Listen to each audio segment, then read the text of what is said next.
What's up, deckheads? Welcome back to MTG with me. It's the Gainswalker. Today, I've got a Mythic tier list for you from the most recent set, the Lost Caverns of Ixalan. About 22 Mythic rares in this.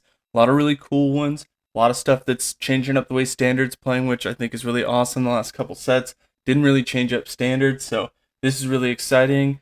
Using tiermaker.com, mythicspoiler.com for the website. A lot of great images. Love this website. First card we want to look at is Oxil. Can't pronounce that. Oxil, whatever. Deepest Betrayal is a 5-drop 4/4 flying lifelink. A little bit mid to late game. I do like that a lot of these cards turn into lands when they leave the battlefield, and a lot of different unique ways. So that's kind of cool. There's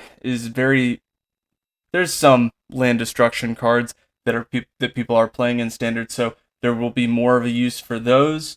This one says whenever it attacks, each opponent discards a card. For each opponent who can't, draw a card. So probably more of a fun EDH kind of card. I definitely don't see this in Standard that often, but let's see what else it does. It says whenever an opponent discards a land, create a 1/1 black creature token with flying. Whenever it dies, return to the battlefield transformed, and then you can transform it back into the 4/4 flyer, doing the 3-tap.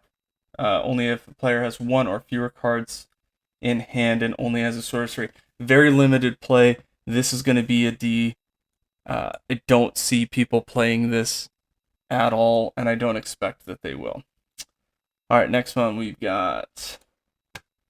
This is Bloodletter of Aats. I think I'm getting better at saying that. It's a 4-drop 2/4 flying. If an opponent would lose life during your turn, they lose twice that much life instead. That might actually be playable. I haven't seen anybody. I don't see any decks using it really, but there's still that mono black deck, Phyrexian Obliterator using Sheldred. There's 2 different Sheldreds now, but any deck that's doing mono black typically uses them both. So you may see that. I think that deck really kind of changed a little bit to more of a Golgari. It's using the fight mechanic from green and the Phyrexian Obliterator to force you, even by turn, I want to say by turn 5, play it turn 4, turn 5, force the combat, maybe even some ramp, so maybe even by turn 4, that you'll see that you're just going to sack all your permanents, and that's really a better strategy for that deck. So maybe you see this, maybe you won't. 2/4 flyer. There's so much removal, so much counter. You're still seeing a whole bunch of players using their graveyard. So this one, I'm going to say, while it is a lot better, probably I'm going to say B or C tier. I'll go C tier. I don't think it's going to be that fancy. This next card though is definitely in there. Bone Horde Dracosaur. This one is just a beast. 5-drop 5/5 flying first strike. At the beginning of your upkeep, exile the top 2 cards of your library. You may play them this turn. If you exiled a land, create a 3/1 dinosaur token. And if you didn't, if it's a non-land, create a treasure token. So no matter what, you're getting value. If you can keep this alive after you play it for just 1 turn, you're going to get a lot more value. 2 cards off the top. So the decks that make you lose your hand, or I'll say suspend your hand, like, oh, that costs more now, and they really just control your playstyle. They're not doing that off the top of your library, and if they are, you still have a library to pull from. So this card is a lot of value. This is S or A tier. I'm going to go S tier, because I think that a lot of people are going to start to use this card, and you're going to see that as a problem. I mean, it passes vanilla 5/5 for 5, and it's got so much more with it.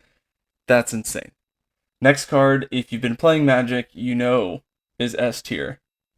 And it's all the way down in the lands. It's called Cavern of Souls. When you play it, choose a creature type. That creature type can't be countered. Let's see. Right here. Alright, so play it, enters the battlefield, choose a creature type.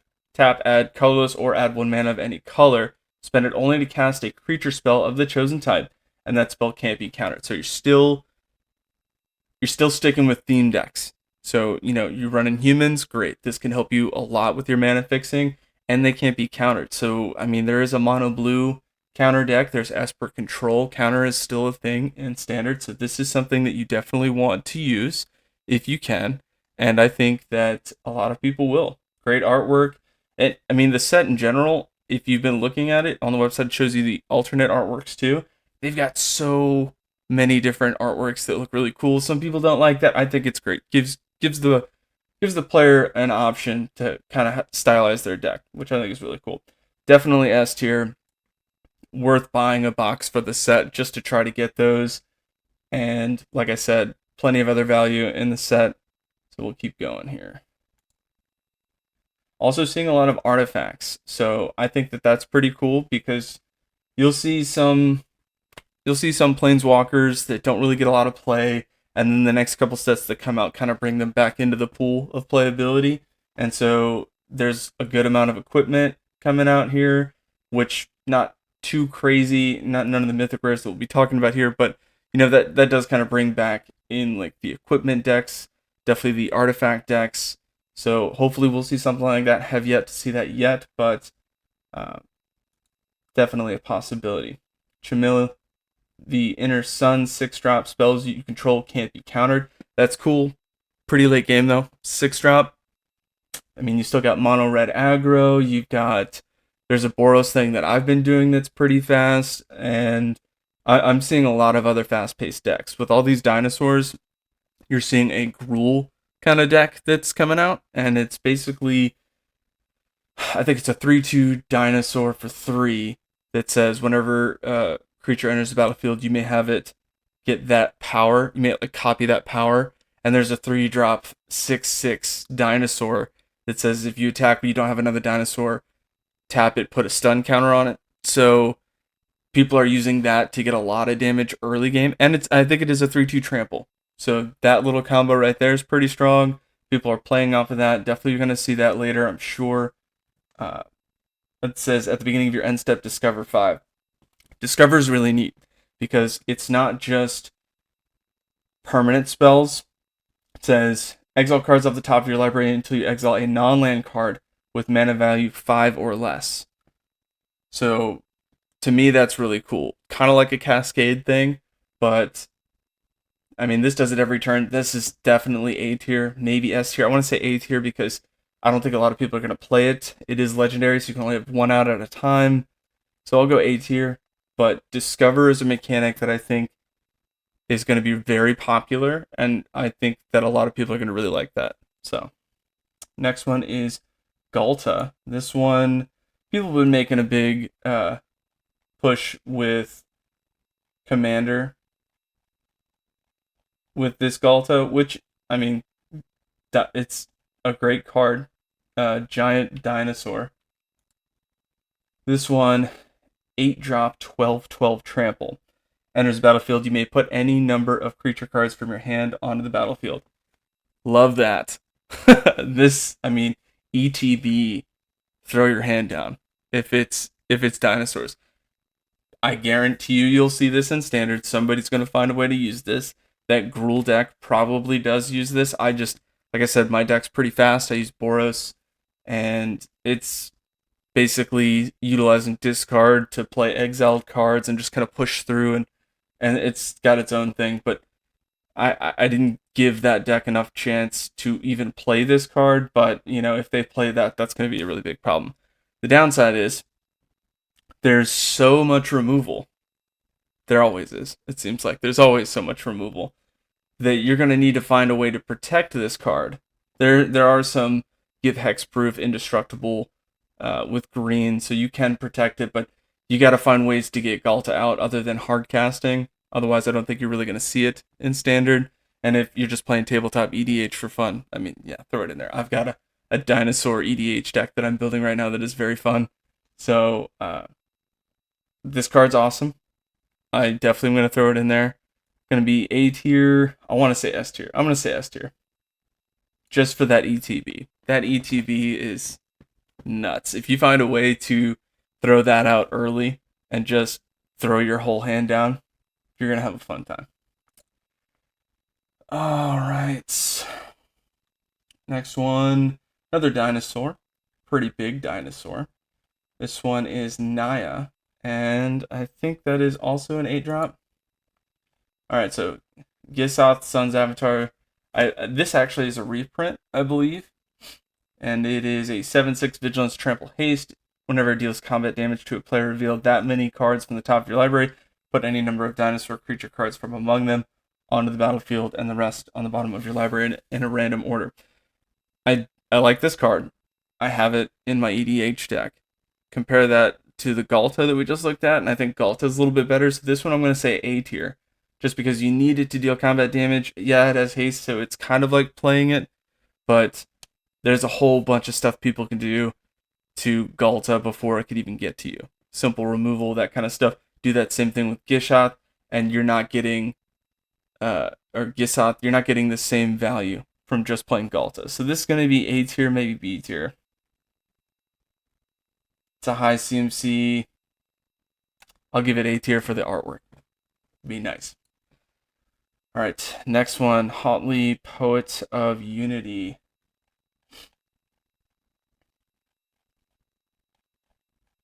This one seems kind of cool. Go up here. Alright, 3-drop, 2/3. ETB, search your library for a basic land card, reveal it, put it in your hand, and then shuffle. Typical green mechanic right there. Fetch land when you play it. Love it. 5. Exile it, flip it back. Only as a sorcery. Create 2 3/3 green dinosaur creature tokens. So turn 3, you get a land. Play a land if this is turn 4 and you're playing it, whatever. So within a turn or so after that, you could flip it. Create 2 3/3s. That's kind of okay. It says Roar of the Fifth People gains creatures get tap, add Naya, but only one of each one. Still good though. You create dinosaurs, then you give them the ability to tap. It's all about ramp. Search for dinosaur is number 3. Put it in your hand. And then the last one is dinosaurs gain double strike and trample. So that's a pretty strong card. I like how it builds up like that. It's a 4-series saga, which I haven't seen many of those. I've seen plenty of 3-series, but it'll be interesting to see if this gets play. You got to control the board state to keep that out there. It's doable. I'm going to say B tier. This next one's pretty nuts. Oare, Oxil, Deepest Might. So I have seen this in Standard, and it is pretty strong. Basically, whenever you deal non-combat red non-combat damage, if a red source would deal non-combat damage, it doesn't deal any less than its power. So all those ETB deals 1 damage to target opponent from the smaller creatures that you probably have in a deck like this, they're going to now do 4 damage apiece.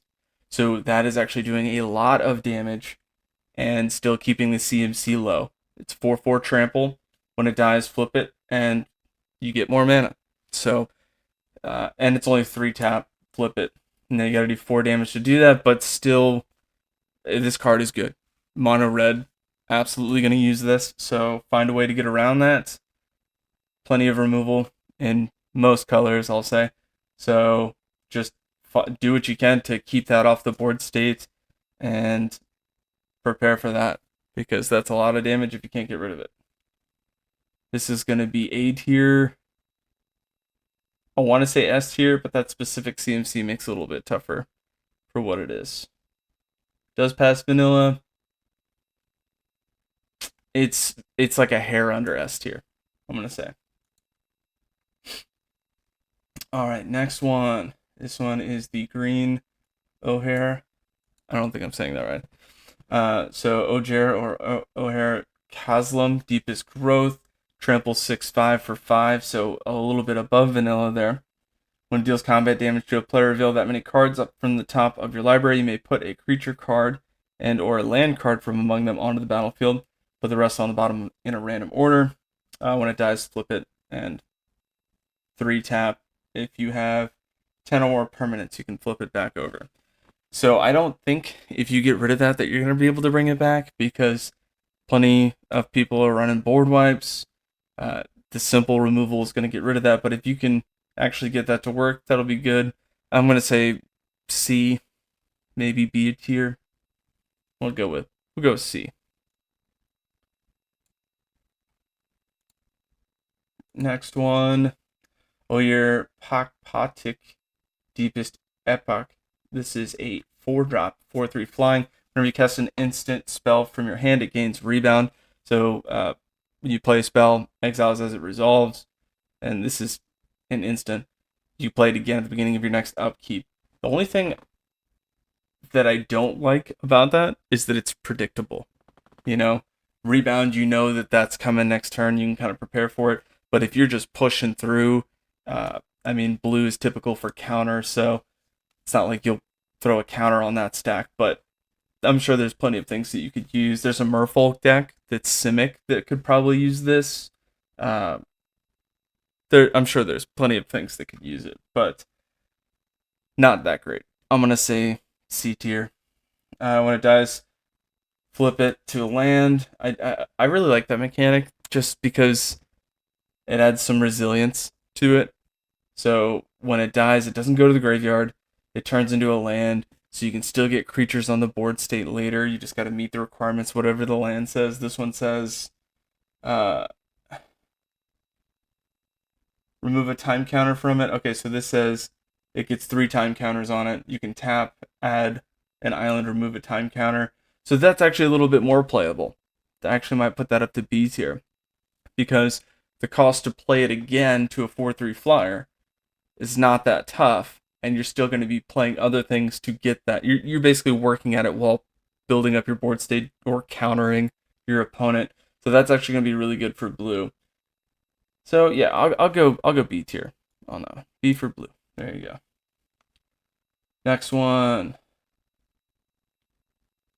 This one is Deepest Oare Attack Deepest Foundation. Alright, so it's 6/6 Vigilance for 6. If one or more creature tokens would be created under your control 3 times that many of those tokens are created instead.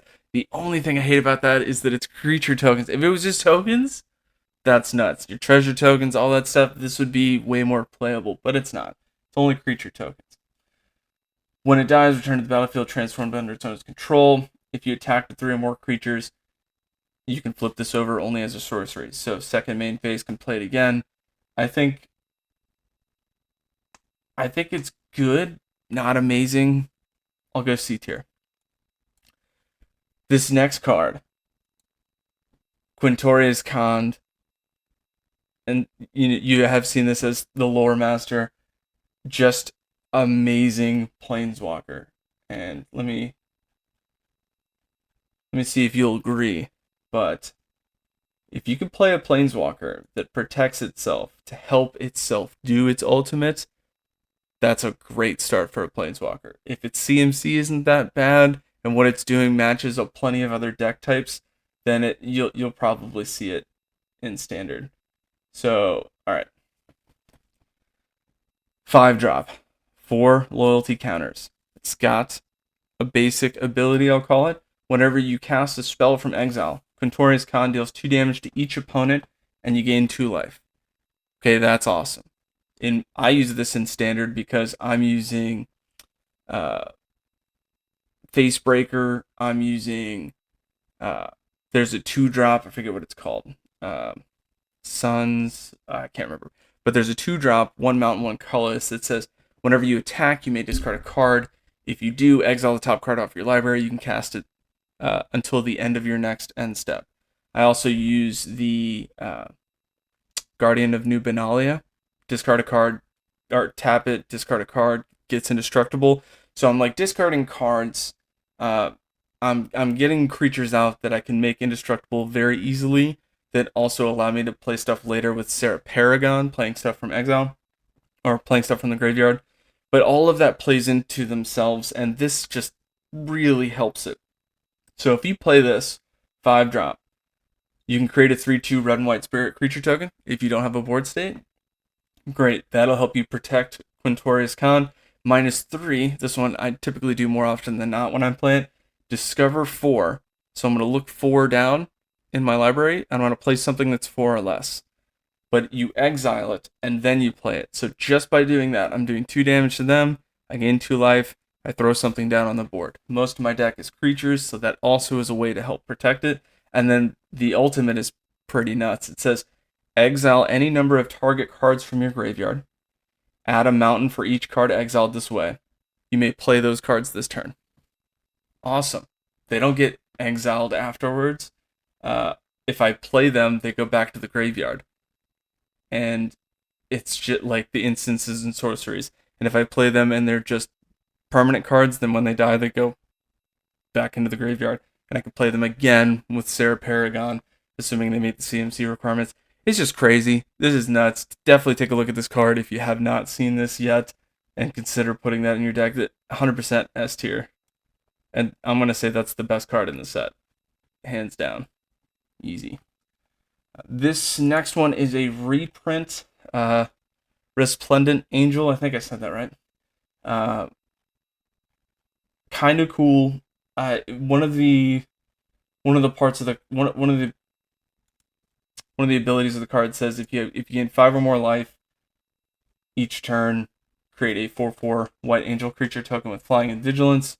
It's a 3-drop 3/3 2 specific white mana in that cost. So this is probably only going to be seen in a mono white angel deck, which we have seen as a thing, but it's not as strong as I think it should be or could be. So I don't think I'll see this in play a lot, but 3/3 for 3 flyer, that's awesome. And for 6 until end of turn, gets +2/+2, gains lifelink. So it has an ability to create a better board state. But like I said, there's so much removal. Yeah, it's very predictable, right? If you play this, it's not legendary, so that's cool. I do like that you play multiples of those and it's not going to slow you down.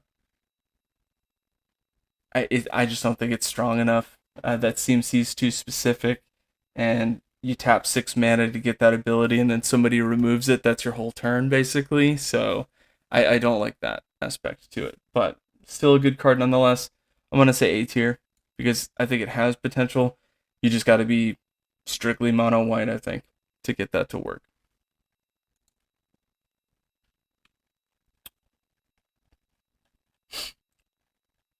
And this next card, I believe, is Sahili Suns Brilliance, 2-drop 2/2. For is it tap, create a creature token that's a copy of another target creature or artifact you control, except it's an artifact in addition to its other types. Gains haste, sacrifice it at the beginning of the next end step. So, I mean, this could be cool in a rug deck, right? So with those giant dinosaurs, create a token as long as it's not a legendary, and then that way, maybe like a giant. I mean, shoot, you know what? Copy Galta just to have it enter the battlefield and do that whole thing again, even though you have to remove the one that was out there previously.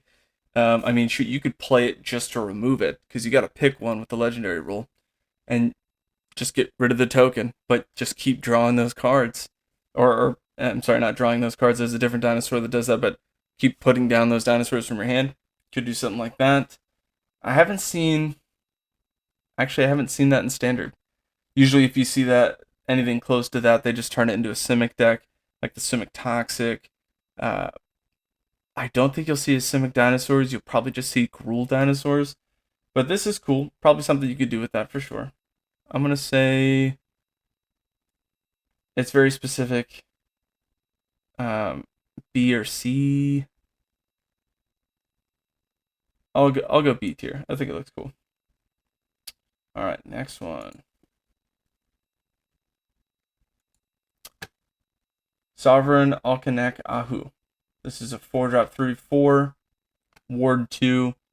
When it attacks, for each creature you control with power greater than that creature's base power, put a number of +1/+1 counters on that creature equal to the difference. Okay. I like the ward. It's just a little less than vanilla, but with the ward that's cool. 4-drop 3/4. Each creature you control with power greater than that creature's base power, put it +1/+1. I just don't think you're gonna have a board state that long for this to be that valuable. I like where it's going, but I don't think it's going to be that great. I don't think people are going to play this card. So I'm going to go D or C tier. Let me think about that. For each creature you control with power greater than that creature's base power. So if you're doing a whole bunch of +1/+1 counters, maybe you have a modified deck, those are all going to be things to make that process a little bit easier. It's not even doubling, though. You know what I mean? So, like, if you had a 3/3 and it had one +1/+1 counter on it, it just gets one more. And it has to attack. 3/4 attacking by turn 5. There's plenty of things that a 3/4 is just not going to swing at. So this is D. I'm going to go... yeah, D tier. I don't think it's that great.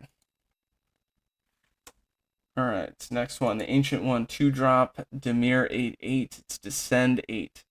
So, H1 can't attack or block unless there are 8 or more permanent cards in your graveyard. That's going to be very tough to do. There are some mill decks out there. There's like a mill Jace that people really like, and you can get it out early. But there's graveyard removal. There's another card in this set that you can just remove their graveyard at instant speed, and it's a creature. It's a 3-drop. So this is not going to be as playable as you think it might be. 4-drop, draw a card, then discard a card. When you discard a card this way, that player mills cards equal to its mana value. That is good. I do like that. But 2-drop, 8/8, you can't attack or block unless there's 8 or more permanent cards in your graveyard. So you got to be really on that. It's legendary, so you can only have one. I like that they threw it out there just to kind of help mix up standard a little bit.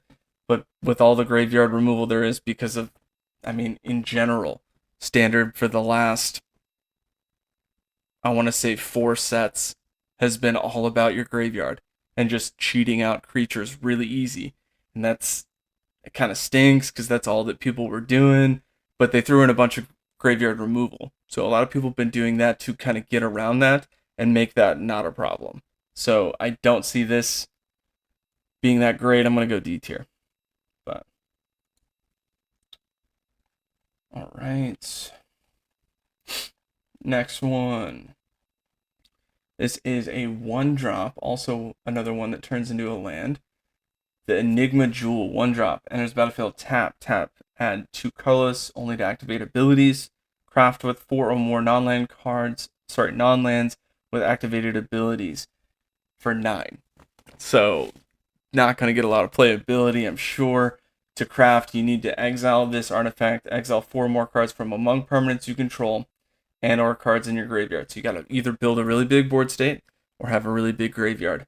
I like the craft mechanic because it gives more opportunity to build a better board state from what people have been removing. So all those removal decks, they can only remove so much before they run out of cards in hand. It gives you an opportunity to kind of fight against that. But that's asking a lot. When it flips, though, it says Locus of Enlightenment has activated abilities of the exiled cards used to craft it. You may activate each of those abilities only once each turn. Whenever you activate an ability that isn't a mana ability, copy it. You may choose new targets for the copy. So that's worth it if you can craft it.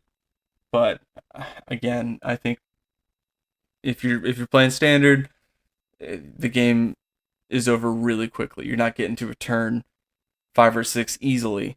Unless you're playing somebody like Esper Control, in which case they're just going to remove this anyway, counter it, and yeah. But it is a 1-drop, though. So get it out on the battlefield early, maybe? I don't know. I'm going to say C tier. Maybe B tier. Just... I'll go B tier. Alright, next one. Another artifact.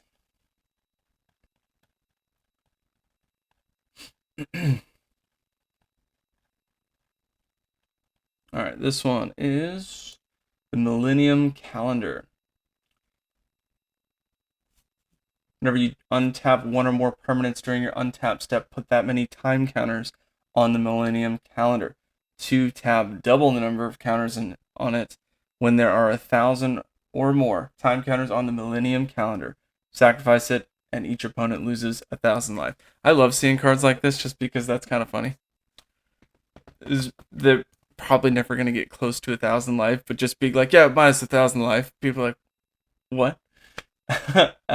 It is also cool that it says, and each opponent loses 1,000 life. So throw that in a commander deck just to really throw off your opponents. They will definitely hate you for that and probably try to remove you for doing something like that. So have fun with it, I guess. I'm going to say that that's probably really tough to do. Let's go C tier. I think it's funny. So I'll bump it up one from D tier, even though that seems unrealistic. Whenever you untap one or more permanents during your untap step. So it's only mine. I can't just like keep untapping stuff during other people. You'd have to have a lot of permanents over and over. I mean, yeah, it does count for your lands too. Actually, you know what? I'll go B tier.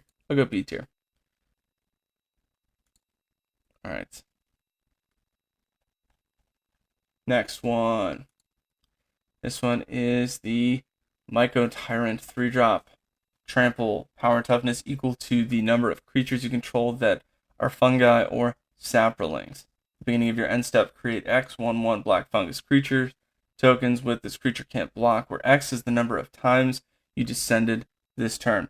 Each time a permanent card is put into your graveyard from anywhere, descend. So that could be cool. You got to find ways to pitch your hand and draw a hand to pitch to keep doing that whole thing. But it could be useful. I don't think it's crazy good. But I don't know. If you can build a fungi and sapling deck, I don't think there are that many of those cards, but perhaps. Let's go C tier for now. Again, all these mythic rares have some value, but of the mythic rares, this is where I'm placing them. Alright. This next card I've actually seen in Standard, and it was kind of tough to play around. This one is an 8-drop, I believe. Yeah, 8-drop. Skull Spore Nexus. Costs X less to cast, where X is the greatest power among creatures you control. So that Gruul deck that I was talking about, red and green here, where they get that 3/2 trample that mimics the power of a creature that enters the battlefield under their control. And then they play that 3/3 6/6 drop. And so then that becomes a 6/2 trample that they're going to swing across.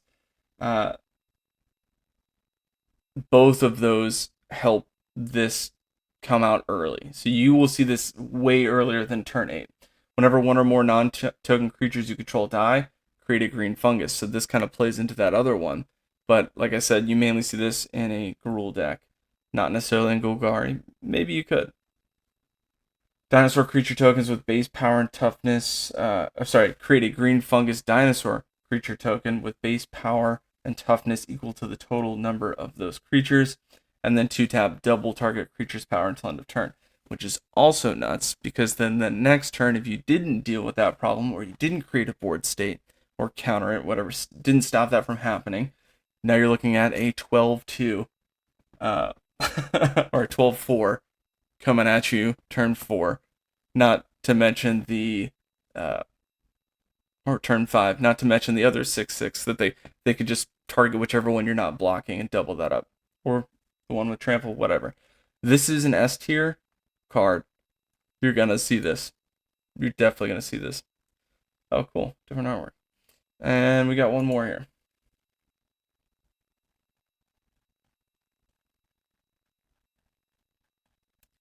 Last one. 4-drop.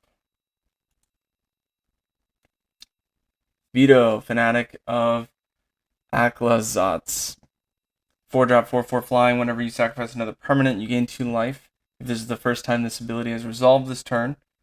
If it's the second time, each opponent loses 2 life. And if it's the third time, create a 4/3 white-black vampire demon creature token with flying. Interesting. So, whenever you sacrifice another permanent, gain 2. Sacrifice another one, opponent loses 2. Sacrifice the third one, create a 4/3 white-black vampire demon creature token with flying. There's a lot to do that. and that hinges on a lot of board state, and I just don't think that that's as valuable as you might think. So I'm going to say that's probably a B tier card. I mean, 4-drop, 4/4, you got the vanilla there. It's also got flying. And then an interesting ability, I'll say. So I'll go C tier just because at the very least it is vanilla. And it's got flying. So I'll say C tier. Plenty of great cards in this set. Quorus Conan, I think, is the best card in the set. You let me know what you think of as far as the tier list that I've put out there. I do appreciate you joining me, and as always, until next time, Deckheads, keep it easy.